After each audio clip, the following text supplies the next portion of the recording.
Hi everybody, welcome back to my channel and welcome back to another video. Today I'm sharing with you guys how move-in works at the University of Florida. So let's go ahead and get right into it. Alright, so I have a notebook here with my list of everything that you need to know about move-in. So take it from a senior who's lived on campus for 3.5 years, including summer semesters.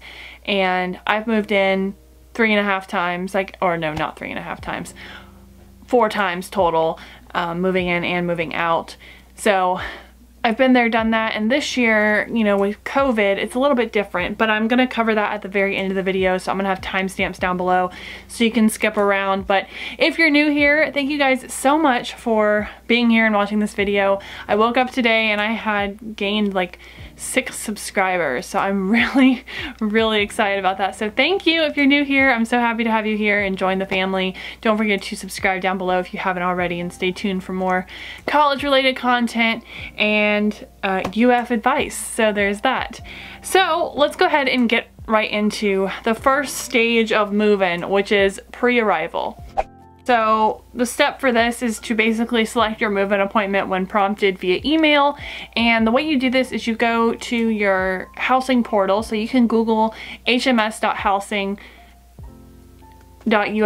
or you can do like hms.housing portal UF and Google it, and it's usually the first link that comes up. Then you log in with your 2-factor authentication and your GatorLink ID, and then you go into your housing contracts and click the contract, or you click select move-in appointment, and then that's where you go and select it. So that's like the only pre-arrival step that you really have to do. I mean, that and packing. So from there you'll probably receive some emails from the community you're living in, from the RAs, from the student coordinator, all these different people who are really involved in making the housing experience really amazing.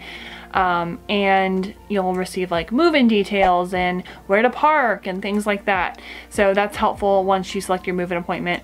Depending on your building, it all depends on where you live. So you might receive some stuff earlier, some stuff later, it all depends. All right, so now let's go ahead and get into arrival.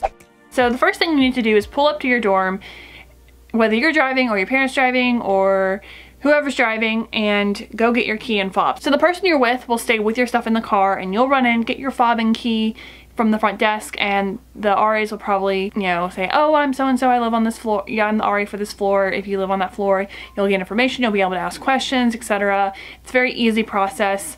Next step is to unload your vehicle and move it to a designated parking spot. And so for this, I would recommend bringing a plastic tarp to cover your stuff in case of the rain. So then you will have to go find your dorm and bring up your first load of stuff to the floor. And I would definitely recommend checking out a cart or dolly if available, but also parents, if you have a dolly at home, bring it because it will definitely prove helpful. And then you basically make trips until you get everything in your dorm. Then you unpack and get settled. That's kind of how move-in works. Once you're unpacking for usually a couple hours and getting everything settled, and then say goodbye to whoever you're with and stay there.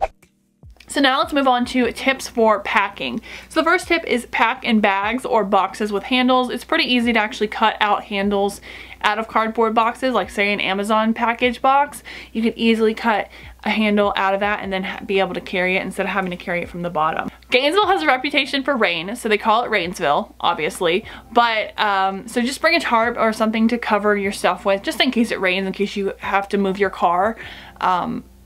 Because some dorms, they do make you move your car to a designated parking spot once you unload. Like they only give you 30 minutes to park and unload, and then they have you move your car. But yeah, so the main mission once you get there is to just get everything up to your room and then unpack later. The next tip, parents, bring a dolly. It makes things so much easier than having to check out a dolly or wait for one, or if there's not one available, etc. It makes things so much easier to just have your own dolly. So for example, my dad, he brings a dolly in the back of his truck, and we use that to bring in my bookcase that I bring the last couple semesters, the microwave and refrigerator, some of the bins that I bring, storage bins, and anything that we can really fit on there and bring up to the dorm in the quickest way possible. So the next tip is that some dorms do not have elevators, so I would say plan accordingly for that. They do have freight elevators, but you will have to be taking up the stairs, so wear comfortable shoes when moving in, like tennis shoes or something. Alright, finally my last tip is make a list of the things you want to bring. It's so much easier to do this, and that way you can check things off as you go, whether it's writing out a manual list or writing one up on your phone. I can insert a screenshot right here if you guys want to see what mine looks like. But basically it's just an easy way to make sure you have everything and make sure things are good to go, so you don't forget the little things like a toothbrush or toothpaste or a hairbrush or I don't know, socks. There, I said it. But that's the last tip for tips for packing. So now we're gonna move into the COVID-19 changes portion of this video.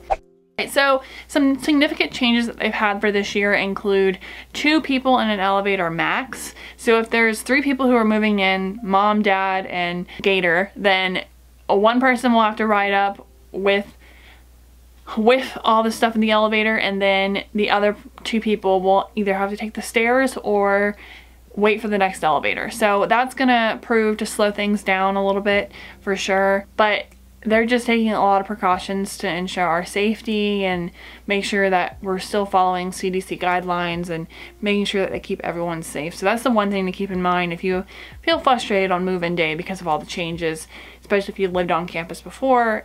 That would be something to keep in mind. Another thing that they're doing is sanitizing carts, so in between uses, so that'll add some extra time as well. So again, parents, bring a dolly if you have one. If not, they do provide them for you.